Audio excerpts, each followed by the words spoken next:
నమస్కారం. Big TV ప్రేక్షకులందరికీ కూడా శుభస్వాగతం. చాలామంది మా ఛానల్ని అందరూ కూడా అనేక రకాలైనటువంటి ప్రశ్నలు సంధిస్తూ ప్రస్తుతం అనేక చోట్ల వరదలు వస్తున్నాయి. ఈ వరదలు రావటానికి గల కారణం ఏమిటి? ఈ వరదల వలన బ్రహ్మంగారు చెప్పినటువంటి కాలజ్ఞానంలో కానీ భవిష్యత్ పురాణంలో వేదవ్యాసుల వారు చెప్పినటువంటి విషయాలు కానీ నిజం కాబోతున్నాయా? బెజవాడ దుర్గమ్మని నీరు తాకుతుంది ముక్కు పుడకని అని చెప్పిన కాలజ్ఞానం కంటి ముందర ఉన్నదా అనేటువంటి ఇట్లాంటివన్నీ కూడా అనేక రకాలైనటువంటి ప్రశ్నలు సంధిస్తున్నారు. యాదేవి సర్వభూతేషు శక్తి రూపేణ సంస్థిత నమస్తస్యై నమస్తస్యై నమస్తస్యై నమో నమః. ఇప్పుడు మనం చూస్తున్న వరదలన్నీ కూడా చాలా అంటే రాని ప్రదేశంలో కూడా వరద వస్తుంది అనేటువంటిది ఇప్పుడు అందరూ కూడా అందరి నోళ్లలో నాటుతున్న విషయం ఇది. చాలామంది మాకేం కాదు, మాకేం జరగదు, మేము ఎత్తులో ఉన్నాము ఇలా భావన చేస్తున్నారు. ఇలా భావన చేస్తున్నటువంటి వారందరికీ కూడా ప్రకృతి ఈ రోజున సమాధానం ఇస్తోంది. పంచమీ పంచభూతేసి పంచసఖ్యోపచారిణి అమ్మవారి నామాల్లో చెప్పబడి ఉన్నది. పంచభూతాలని మనిషి ఎప్పుడైతే ఒక భక్తి భావనగా, గౌరవ భావనగా, పూజా భావనగా, ప్రేమ భావనతో గౌరవిస్తాడో అదే ప్రకృతి ఆ మనిషిని రక్షిస్తూ ఉంటుంది. పూర్వకాలంలో ప్రకృతిని ఆరాధించేసేవారు, ప్రకృతిని పూజించేవారు, ప్రకృతిని గౌరవించేవారు. ప్రకృతికి ఎప్పుడూ కూడా చెడు చేయకుండా ప్రకృతిని ఆదేశాన్ని బట్టి జీవన విధానం సాగుతూ ఉండేది. ఈ రోజుల్లో ఆ విధానం కొంత గాడి తప్పింది అని మనం తెలుసుకోవలసినటువంటి చాలా ముఖ్యమైన విషయం. కొంతనే కాదు, బాగానే గాడి తప్పింది.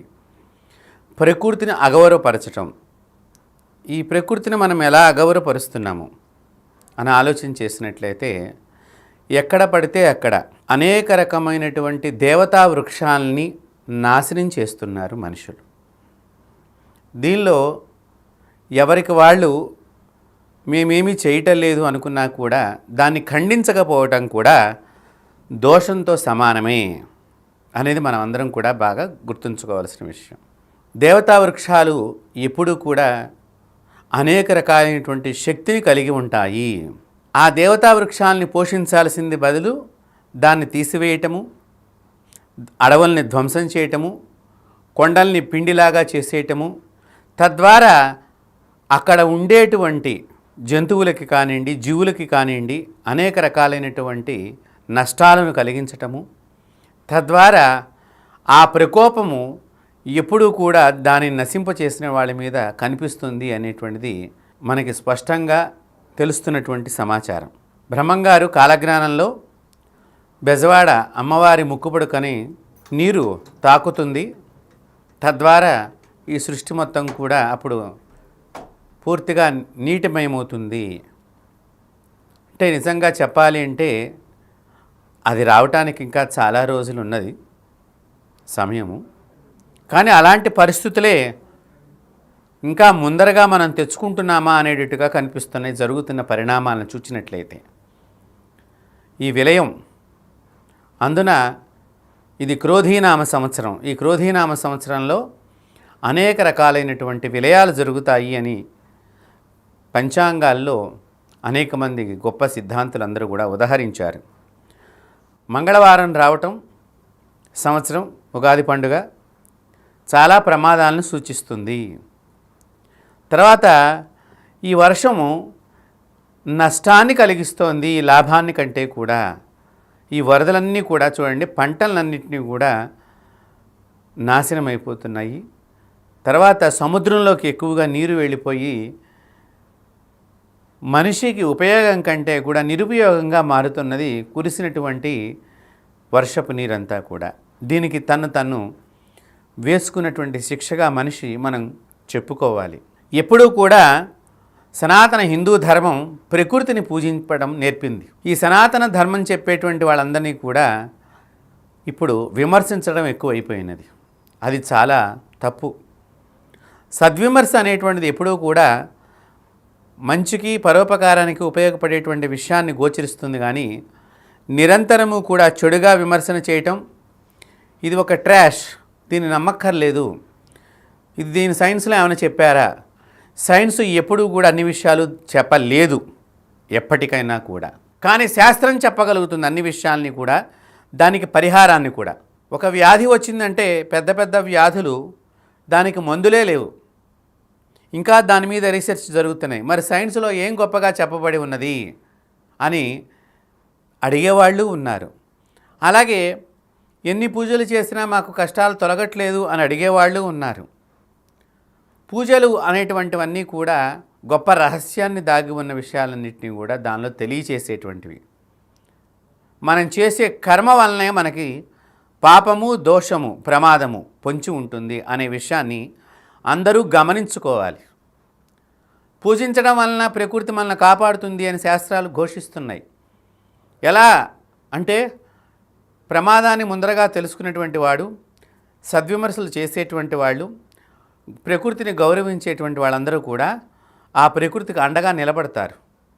తద్వారా వాళ్ళకి వారి యొక్క మేధస్సులో ఒక రకమైనటువంటి సత్ ఆలోచన, అంటే మంచి ఆలోచన ఉద్భవించి ఆ ప్రదేశం నుంచి, ప్రమాదం జరుగుతుంది అనే ప్రదేశం నుంచి వారు ముందుగా తప్పుకోవటమో లేకపోతే ఆ ప్రదేశంలో వాళ్ళు ఉండకపోవటమో జరుగుతుంది. తద్వారా వాళ్ళందరూ కూడా రక్షింపబడతారు. గతంలో సునామీలు వచ్చినప్పుడు ఎలకలన్నీ పారిపోయినాయి. కొండ కింద ఉన్న ఎలకలన్నీ కొండ మీదకి జంతువులతో సహా అన్నీ పారిపోయినాయి. అంటే భూమి లోపల ప్రకంపనాలు జరుగుతున్నప్పుడు మనిషి కంటే కూడా ఒక చిన్న జంతువుకి విషయాలన్నీ కూడా గోచరమవుతున్నాయి. కాబట్టి ప్రతి జంతువు కూడా విజ్ఞానాన్ని బోధిస్తుంది. అందుని ఎప్పుడూ కూడా ఏ జంతువుని సంహరించవద్దు. ఒకవేళ సంహరించవలసి వస్తే పరిస్థితి ఏర్పడుతుంది అంటే అది మనల్ని ప్రాణాన్ని తీసేస్తుంది, దాని నుంచి మనం తప్పుకోలేము, విధి లేని పరిస్థితి అయితేనే దాన్ని సంహరించినా దానికి మళ్ళీ దహన సంస్కారం చేయమని సనాతన ధర్మము, వేదశాస్త్రం అంతా కూడా ఘోషిస్తోంది. ఇప్పటి రోజుల్లో అది ఎవరూ కూడా చేయటం లేదు.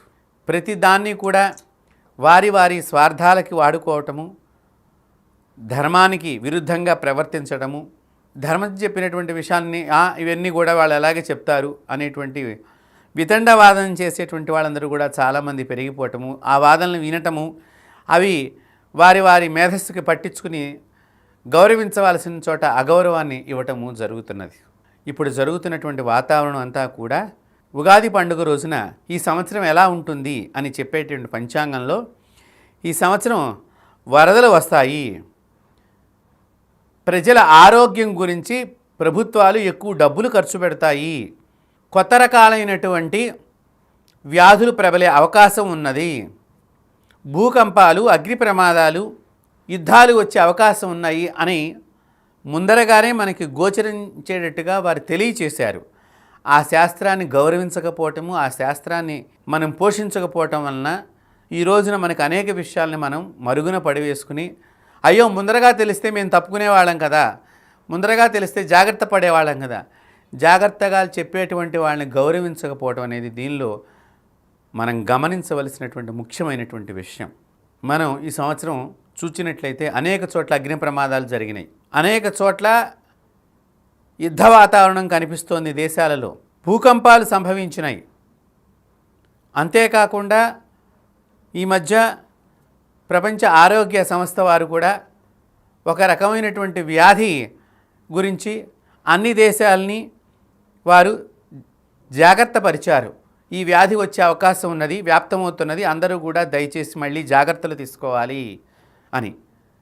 మరి పంచాంగంలో రాసి ఉన్న విషయాలు జరుగుతున్నప్పుడు ఆ శాస్త్రాన్ని మనం గౌరవించకపోవటము, గమనించకపోవటము, ఆ శాస్త్రం చెప్పేవాళ్ళ యొక్క పరిజ్ఞానానికి మనం నమస్కరించకపోవటము ఎవరి చేసినటువంటి దోషం అనే విషయాన్ని మీరు బాగా ఆలోచన చెయ్యాలి. ప్రతి సంవత్సరం కూడా పంచాంగం మనకు ముందరగా చెప్తూ ఉంటుంది, ఇలా ఇలా ఉంటుంది ఈ సంవత్సరం అంతా. బంగారం రేటు పెరుగుతుంది అని చెప్పారు ఈ సంవత్సరం పంచాంగంలో, అలాగే పెరుగుతోంది రేటు. వెండి ఇంకా పెరుగుతుంది అని అన్నారు, అలాగే పెరుగుతున్నది. ఒక ఏప్రిల్ నెలలో చెప్తే అక్కడి నుంచి పెరుగుతూనే కనిపిస్తున్నాయి అన్ని వాతావరణాలు కూడా. కాబట్టి మనం గమనించుకోవాల్సింది ఏమిటి, మనకి చెప్పేవాళ్ళు ఉన్నారు, మనల్ని జాగ్రత్త పరిచేవాళ్ళు ఉన్నారు. మా చిన్నతనాల్లో ఏదైనా వాతావరణ పరిశోధనా సంస్థ వాళ్ళు వార్తలు చెప్పినప్పుడు ఈరోజు వర్షం వస్తుంది, ఈ 4 రోజులు వర్షం ఉంటుంది అంటే ఆ 4 రోజులు వర్షం వచ్చేది కాదు అసలు నిజంగా చెప్పాలంటే. తర్వాత ఎప్పుడో వర్షాలు వచ్చేవి. దాని గురించి కొన్ని చలనచిత్రాల్లో కూడా ఒక కామెడీ సీన్స్గా పెట్టడం జరిగింది వాతావరణ పరిశోధన సంస్థ గురించి. సరిగ్గా దాని యందు అవగాహన చేసుకుని వారు సరిగ్గా చెప్పకపోవటం అనేది జరుగుతున్నది. ఏదో ఒకటి చెప్పాం కదా అనేటువంటి ఆలోచన కాకుండా ప్రజలకు ఉపయోగపడేటువంటి సమాచారాన్ని ప్రతి డిపార్ట్మెంట్ వారు కనుక బాగా కృషి చేసి వారి వారి సూచనలు సలహాలు చక్కగా ప్రజలకు అందించినట్లయితే ప్రజలు రక్షింపబడతారు. ఇప్పుడు ఆ డిపార్ట్మెంట్ వాళ్ళంటే ఎవరు, మళ్ళీ అక్కడ ఎవరో కొత్తగా వేరే వాళ్ళు ఉండరండి, మనమే దానిలో పనిచేస్తున్నాం. సో మన యందు మనకే గౌరవ భావన లేదు, అది గమనించుకోవాలి.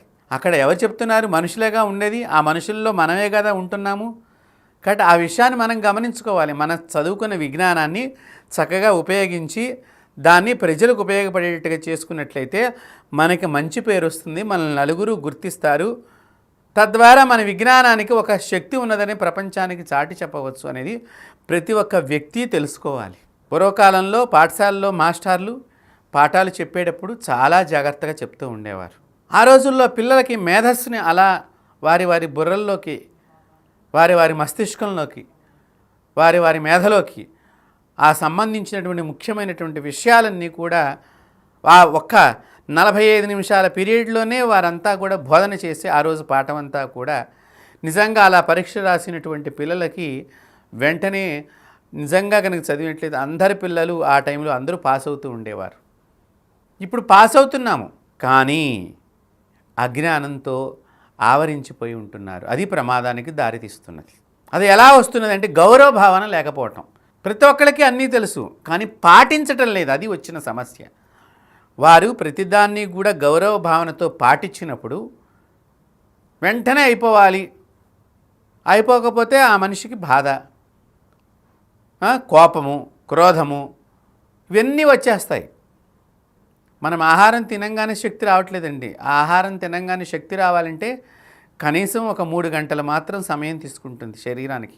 కాబట్టి ఇక్కడ మనం గమనించుకోవాల్సింది బ్రహ్మంగారి కాలజ్ఞానమే కాదు, వేదవ్యాసుల వారు రాసినటువంటి భవిష్యత్ పురాణంలో కూడా అనేకమైనటువంటి విషయాలను ఉన్నాయి. మీరు గనక ఒక్కసారి పరిశోధన చేసి చూడండి, దానికి దగ్గరగా ఇవన్నీ జరుగుతూ ఉంటాయి. వారు చెప్పినటువంటి విషయాలన్నీ కూడా ఈ సమాజంలో అనేకమైనటువంటి కాలజ్ఞానం అంటే ఏంటి, కాలంలో జరిగేటువంటి గొప్ప విషయాలన్నీ ఒక గ్రంథంగా ఆయన రచన చేశారు. వారికి ఆ శక్తిని భగవంతుడు ప్రసాదింపజేశాడు, తెలుసుకోగలిగారు, ఊహించారు. జరగబోయేటువంటి పరిణామాలన్నీ వారి దివ్య దృష్టితో, దివ్య చక్షువులతో బ్రహ్మంగారు ఆ నిత్య శివారాధన పరులు, నిత్య శివోపాసకులు, నిరంతరము దైవోపాసన చేసేటువంటి శక్తి కలిగినటువంటి వారైనటువంటి పోతులూరి వీరబ్రహ్మేంద్ర స్వామి వారు రాబోయే ఎన్నో సంవత్సరాలకు సంబంధించిన ముఖ్య విషయాలన్నీ కూడా మనకు ముందరగా అందించారు. ఎంత టెక్నాలజీ అనేటువంటిది ఒక ఆరాధనలో ఉన్నదో ఆలోచన చేయండి, భగవంతుడి ఆరాధనలో. అలాంటి విషయాల్ని మనం ఇప్పుడు తెలుసుకోవాలి. నిన్న బెజవాడ దుర్గమ్మ కొండ మీద ప్రజలకు అందించే సమాచార కేంద్రం మీదనే కొండరాళ్ళు పడిపోయి పెద్ద వర్షపు ధారలు పడ్డాయి అంటే చూడండి, అమ్మవారి ముక్కుపొడికి ఎలా అంటుకుంటుంది, నిజంగా అంటుకుంటుందా? బెజవాడ కృష్ణానది ఎలా పైకెడుతుంది, కొండ ఎక్కుతుంది. 4 వైపులన వర్షపు ధారలు ధారాళంగా పడి నిండినప్పుడు కొండ గుట్టలన్నీ, ఇళ్ళు 2-3 అంతస్తుల ఫ్లోర్లు ఇళ్ళు కూడా మునిగిపోతున్నాయి కదా ఈ రోజుల్లో. వారు చెప్పింది జరగటానికి ఇంకా చాలా సమయం ఉన్నది, అమ్మవారి ముక్కుపుడకను తాకటానికి. దానికి కూడా ఒక రీజన్ చెప్పారు. అమ్మవారి ముక్కుపుడకను అంటుకుంటానికి నీరు ఎలా వస్తుంది అంటే ధారాళంగా 4 వైపుల నుంచి వర్షం బాగా కొట్టినప్పుడు. ఇప్పుడు మనం చేస్తున్నటువంటి తప్పులు ఇంకా మునుముందు చేసేవాళ్ళు ఎక్కువ మంది అవుతారటండి. అప్పుడు నీరు వెళ్ళలేక ఒకచోటనే జమ అయిపోయి అది ఎత్తుగా పెరిగిపోతూ ఇప్పుడు చాలా అంతస్తుల భవంతులు కడుతున్నారు. మీరు బాగా గమనించారు, 40-60 అంతస్తుల భవనాలు కడుతున్నారు. ఇలాంటివి బాగా పెరిగినప్పుడు నీరు వెళ్ళలేక నీరు పలం బెరుగు నిజము దేవుడెరుగు అలా చుట్టూ వచ్చేస్తూ ఉంటాయి. కాలువలన్నీ మనం చిన్న చిన్నగా చేసేసాం. పెద్దగా ఉండే కాలువ ఈరోజు ఇంత కాలువ అయిపోయింది. కాలువ చిన్నగా అవడానికి మళ్ళీ మనమే తెలివిగా మట్టి పోస్తూ ఉంటాం, చెత్త తీసుకెళ్ళి ఆ కాలువ పక్కమట. మళ్ళీ అయ్యో పెద్ద కాలువ అయింది, చిన్న కాలువ ఉండేది, ఎవరు పుడిగి తీయటం లేదు అని మనం ప్రభుత్వాన్ని నిందిస్తూ ఉంటాం. అక్కడే ఉంటాం మనం, అక్కడనే మనం చేస్తాము. నిందించేది మాత్రం ప్రభుత్వాన్ని నిందిస్తూ ఉంటాం. వారు ఏ ఊర్లో ఏ కాలవని ఎవరు ధ్వంసం చేస్తున్నారు అనేది ప్రతినిత్యము చూడరు కదా. చూడవలసిన బాధ్యత ఎవరిది? అక్కడ ఉండేటువంటి జనులందరిది కూడా. దాని నుంచి పంట కాలవైతే పంటలకు లాభము, మురుగు కాలవైతే కనుక ఇళ్లలో ఉన్నదంతా బయటికి వెళ్ళిపోవటానికి ఉపయోగపడుతుంది, మంచినీరు కాలవైతే మంచినీరు అందరికీ కూడా సరఫరా అవటానికి ఉపయోగపడుతుంది.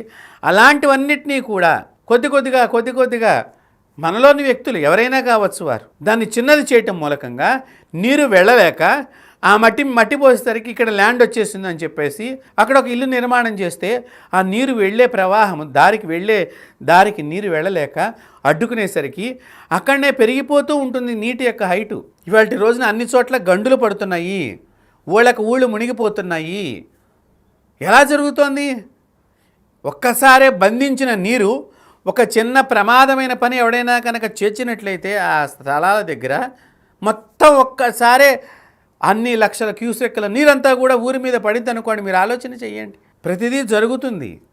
కరోనా వైరస్ వస్తుందని అనుకున్నారు ఎవరన్నా? వచ్చింది. పంచాంగాల్లో రాశారు, కాలజ్ఞానంలో రాశారు, భవిష్యత్ పురాణంలో వేదవ్యాసులు వారు రాశారు. మున్ముందు కలియుగంలో ప్రజలు అనేక రకాలైనటువంటి వ్యాధులకి పిట్టల్లాగా రాలిపోతారు. ప్రకృతి నేర్పుతుంది. మొట్టమొదట ఇందాకే చెప్పాను నేను, ప్రకృతిని ఆరాధన చెయ్యండి. మీరు కరోనా వైరస్ వచ్చే ముందర గమనించినట్లయితే వేప చెట్లన్నీ ఎండిపోయినాయి. అది రెండో వేవ్ వచ్చినప్పుడు ఇంకా బాగా ఎండిపోయినాయి. మూడో వేవ్ వచ్చినప్పుడు ఇంకా బాగా ఇది జరిగింది. ప్రకృతి చెప్తోంది. వేప మామూలుగా మన గ్రామ దేవతల దగ్గర ఉండేటువంటి వృక్షము, మహాదేవతా వృక్షం. అది మహాలక్ష్మి స్వరూపము. పోలేరమ్మ, ముత్యాలమ్మ, తలుపులమ్మ, అంకమ్మ వీళ్ళందరూ గ్రామ దేవతలందరూ కూడా ఆ వేప చెట్టును ఆశ్రయించుంటారు. తెలంగాణ ప్రాంతంలో మైసమ్మ వీళ్ళందరూ కూడా ఆ వేప చెట్టుకి అసలు ఉగాది రోజున వేప చెట్టు దగ్గరికి వెళ్ళి వేప పూత తెచ్చుకుందామంటే అసలు వేప పువ్వే కనిపించలేని పరిస్థితులు వచ్చినాయి. ప్రకృతి బోధిస్తోంది. ప్రకృతిలో ఏదో వింత జరగబోతోంది, ప్రకృతిలో ఏదో ప్రమాదం జరగబోతోంది అని చెట్ల ద్వారా మనిషి గ్రహించలేకపోయాడు. తర్వాత చనిపోయిన తర్వాత వేప చెట్లు ఎందుకు ఇట్లా అయిపోయినాయి అని అనుకున్నాడు. ఈ మధ్య ఇంకొక విషయం నేను గమనించిన విషయం చెప్తున్నాను. గానుగ చెట్ల మీద రకరకాలైనటువంటి ఆకుల మీద ఒక రకమైన పురుగు లాంటిది వచ్చి ఆకులు ఎలా అంటే ఒక సొరియాసిస్ వచ్చినటువంటి వ్యక్తి చర్మం ఎలాగైతే తయారవుతుందో గానుగ చెట్లు ఆ మాదిరిగా అవుతున్నాయి. అవి అయిన తర్వాత నేను వార్తల్లో ఒక విషయాన్ని గమనించాను. వరల్డ్ హెల్త్ ఆర్గనైజేషన్ వారు మంకీ పాక్స్ అనేటువంటి వ్యాధిని డిక్లేర్ చేశారు. గానుగ చెట్లన్నీ ఈ మధ్యకాలంలో మీరు గమనించండి బాగా. దాని మీద నిజంగా చెప్పాలన్నా మంకీ పాక్స్ లాగానే ఉంది ఆకంతా కూడా. ప్రకృతి బోధిస్తోంది. ప్రకృతి పెద్ద విద్యాదేవత మనకి. ఆ విద్యాదేవతను కనుక మనం గౌరవించినట్లయితే జ్ఞానం మనకు లభిస్తుంది. వర్షం వస్తుందని మనకు ఎలా తెలుస్తుందండి? ముందర మేఘం, చీకటి వాతావరణం ఏర్పడుతుంది. ఏంటో వర్షం వస్తుందని గబగబా మన ఇళ్లలో ఆడవాళ్ళు బయట ఆరేసిన బట్టలన్నీ లోపల తెచ్చుకుంటారు. వర్షం వస్తుంది అంటే ఏంటి? బోధిస్తోందా లేదా? ముందరగానే ఆడవాళ్ళు గబగబా వెళ్ళి బట్టలు తెచ్చేసుకుంటారు. వర్షం రాని ఆ మబ్బులు అవన్నీ కూడా ప్రకృతి చెప్తోంది ఇప్పుడు ఏదో జరగబోతోంది. ఎక్కడ వర్షం పడ్డా కూడా మన ఇంటి దగ్గర కూడా మబ్బులు కమ్మవచ్చు. అంటే ఈ ప్రపంచంలో ఎక్కడో చోట ఏదో జరగబోతోందని సంజ్ఞ మనకి సూచకంగా తెలియచేస్తోంది. తర్వాత ఏమవుతుంది? ఆకాశంలో ఢమఢమ అనే సౌండ్లు వినిపిస్తూ ఉంటాయి, మెరుపులు కనిపిస్తూ ఉంటాయి. అంటే పిడుగులు పడుతోంది, వర్షం రాబోయే ముందు ఇవన్నీ కూడా. కాబట్టి ఒక వర్షానికి సూచనలు ఈ 4 రకాలైనటువంటి పాయింట్స్గా మనం చూచినట్లయితే అప్పుడు మనం జాగ్రత్త తీసుకున్నట్లయితే మనము ఎంత జాగ్రత్తగా ఉంటామో ఆలోచన చెయ్యండి. మనిషి చేస్తున్నటువంటి తప్పుకి ఒక మనిషి కాదు, అందరం చేస్తున్నాం తప్పులు. దానిలోనే అందరం కూడా మునిగిపోతున్నాము. ఓ మనిషి మేలుకో. వేదాలన్నీ కూడా ఘోషిస్తున్నాయి, కాలజ్ఞానం ఘోషిస్తోంది. ప్రపంచం అంతా కూడా ప్రేమికులు, విశ్వాన్ని ప్రేమించే ప్రేమికులు, ప్రకృతిని ప్రేమించే ప్రేమికులు, శాస్త్రాన్ని గౌరవించే వాదులు అందరూ కూడా ఈ విశ్వం ప్రమాద స్థాయిలోకి వెడుతోంది. ఉద్గారాల ద్వారా వదిలేటువంటి కార్బన్ డైఆక్సైడ్, ప్రతినిత్యము ఏసీ లేకుండా మనం ఉండలేకపోతున్నాము. కారులో ఏసీ, ఇంట్లో ఏసీ, ఆఫీసులో ఏసీ. ఇక కొద్ది రోజులు పోతే ఒక బైక్కి కూడా ఏసీ వచ్చేటటువంటి టెక్నాలజీని మనిషి కనిపెట్టాడు అని అంటున్నారు.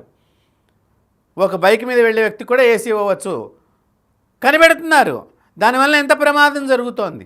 మన తాతలు ఎంతో హాయిగా ఎంతో చక్కగా ఆరోగ్యంగా చెమట వచ్చినా కూడా మంచి బలంగా వాళ్ళు హ్యాపీగా సంతోషంగా 100 ఏళ్ళు జీవనం సాగిస్తే మనం అన్నీ కనిపెట్టుకుని అన్ని విషయాలు తెలుసుకుని 40 ఏళ్ళకి అర్ధాయుషుగా మనం ముగిస్తున్నాం మన జీవనాన్ని. దయచేసి గమనించండి.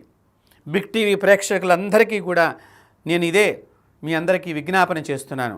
మా బిగ్ టీవీ యాజమాన్యం కూడా ఒకటే, ప్రకృతిని ప్రేమించండి, అది మిమ్మల్ని రక్షిస్తుంది. ప్రకృతిని గౌరవించండి, అది మిమ్మల్ని కాపాడుతుంది. దీనిలో మేము ఎవరిని కూడా విమర్శన చేయటం లేదు. ఎవరికి వారు మనస్తృప్తిగా మనస్ఫూర్తిగా మీరు గుండె మీద చెయ్యి వేసుకుని చెప్పండి, మనం ఈ ప్రకృతిని ప్రేమిస్తున్నామా, గౌరవిస్తున్నామా. అలాంటిది ఏదన్నా మన చేతుల మీదుగా జరుగుతుంటే కనుక ఈ రోజు నుంచైనా కూడా దాన్ని ఆప్ చేయాలి. ఇక్కడి నుంచైనా మనం ప్రకృతిని కాపాడుకుందాం. ఈ రోజున విజయవాడలో కానివ్వండి, ఇటు ఖమ్మం ప్రాంతాలలో కానివ్వండి, అనేకమైనటువంటి వరద బీభత్సాన్ని చూసినట్లయితే పాపం 2 రోజుల నుంచి వారందరూ కూడా అలాగ మేడల మీద చెట్ల మీద నిలబడిపోయి ఉన్నారు. అంటే ఎంత టెక్నాలజీ పెరిగినా కూడా ఆ మనిషి పరిస్థితి ఎట్లా ఉన్నదో చూడండి. మనిషిని మించిన టెక్నాలజీ ఎక్కడా లేదు. దయచేసి బాగా గుర్తుపెట్టుకోండి. టెక్నాలజీ గొప్పది కాదు, టెక్నాలజీని తయారు చేసిన మనిషి యొక్క మస్తిష్కం చాలా గొప్పది. మనిషి చాలా గొప్పవాడు. ఆ గొప్పతనాన్ని మీలో ఉన్నది. ఒక్కొక్క మనిషిలో ఒక్కొక్క గొప్ప శక్తి ఉంటుంది. ఆ గొప్ప శక్తిని విశ్వాన్ని కాపాడటానికి గనక మనం ఉపయోగించినట్లయితే సర్వులము కూడా రక్షింపబడతాము. అందుకనే మన సనాతన ధర్మంలో ఒక కొటేషన్ ఉన్నది, సర్వే జనా సుఖినో భవంతు, అందరూ సుఖంగా ఉండాలి. లోకాన్ సమస్తాన్ సుఖినో భవంతు, లోకమంతా సుఖంగా ఉండాలి. మా బిగ్ టీవీ ద్వారా అందరికీ ఒకటే, ప్రతి వృక్షాన్ని ప్రేమించండి, పూజించండి. చెట్లు మనతో మాట్లాడతాయి అనేటువంటి విషయాన్ని మీరే చెప్తారు. ఈ రోజున జరిగేటువంటి ఈ ప్రకృతిలో వికృతి పరిణామాలన్నీ కూడా మన కాలజ్ఞానంలో చెప్పబడి ఉన్నాయి. ప్రతి సంవత్సరం చెప్పబడేటువంటి పంచాంగంలో కూడా ఈ ముఖ్యమైన విషయాలన్నీ కూడా మనకు రాయటం అనేది జరుగుతోంది. కాబట్టి ఏదైతే వరద బాధితులుగా ఉన్నారో వారందరూ కూడా రక్షింపబడాలి, మళ్ళీ వారి జీవన విధానం మంచిగా సాగాలి అని చెప్పి మేము సదా కోరుకుంటూ మా బిగ్ టీవీ తరఫున మా తరఫున వారందరికీ కూడా ఎటువంటి అనారోగ్యాలు గురికాకుండా ఉండాలని చెప్పి కోరుకుంటూ వారందరూ కూడా మళ్ళీ తిరిగి వారి వారి సుఖవంతమైన జీవనాన్ని సాగించాలని చెప్పి కోరుకుంటూ ప్రకృతి స్వరూపిణైనటువంటి మహాలక్ష్మి మాతకు అనేక నమస్కారాలతో తెలియచేసుకుంటూ మీ అందరూ కూడా రక్షింపబడాలని చెప్పి కోరుకుంటూ స్వస్తి. For more videos like this, subscribe Big TV channel.